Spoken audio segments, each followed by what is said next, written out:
the messaging of what I like to put across is I believe in emotional control. And what I mean by emotional control is people always grappling for some form of control in their life. They're trying to control their health. They're trying to control their finances. They're trying to control their relationships. They're trying to control their performance level in sport. They're trying to control all these things, all these factors. Now, what this does is leads us to becoming very overwhelmed, overstimulated, anxious, fearful, worried, because if we're in control, we feel good.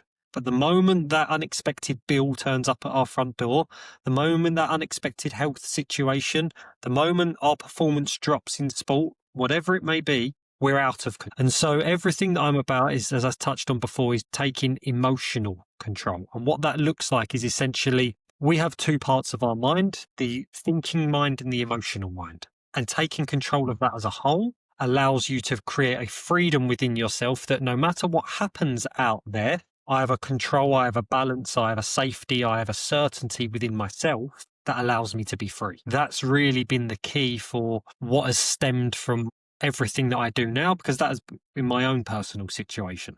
I was a person, who was struggling with many different areas of my life, which I'm happy to explore. And all I ever tried to do was try to control things, try to control people's thoughts of me, try to control the judgment, try to control if I would fail or not, and whether that would mean I would take risk. That's just a reflection of how out of control I was within myself. Okay, yeah, this all makes sense. If we feed back to, as you say, about the personal story to a degree, and the football. So you've branched out of football. That period of time, like post-career, did you have those feelings of, I guess, of helplessness and feeling out of control? Right. Truthfully, the end of my actual playing career wasn't as bad as when I was in it. So for me, like most kids, my dream was to be a professional footballer. And at the age of 18, when I was awarded a professional contract at Southampton at the time, that was the epitome of that. But all that did for me was shone more of a spotlight on me at the time of some of my deeper fears, deeper insecurities, deeper feelings of being out of control. You hear a lot from players these days about when they step on the pitch, it's their place to escape and be free. For me, that was a place to go even further under the microscope. And so in terms of the feelings of helplessness and the worries that used to come a lot when I used to try and mask over those through a professional career.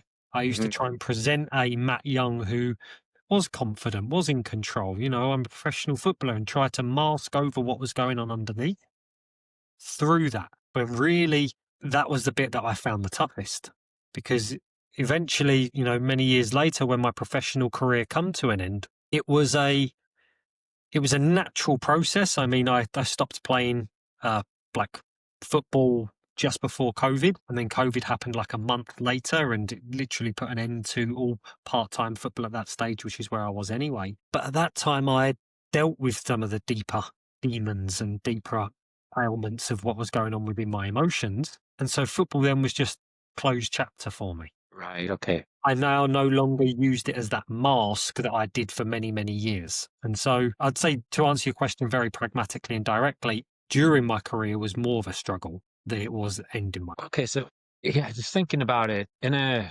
football environment, whether it being a team sport, and again, just focusing in on this word control, there's there's so many factors outside of your control, isn't there? From selection to teammates to coaches to scouts if people are watching you, opponents, and it's quite a chaotic environment because on a match day, anything can happen essentially. So would they like feed a level of anxiety for you at that time when you look back at it? Absolutely, absolutely spot on. Because as I touched on, I tried to control everything out there. So, you talk about players these days having superstitions. What's a superstition? It is a feeling or a ritual that I'm going to put in place that's going to give me a feeling inside that feels like I'm more in control. So, I was no different to that. Everything, my right shin pad, my right boot, my right sock.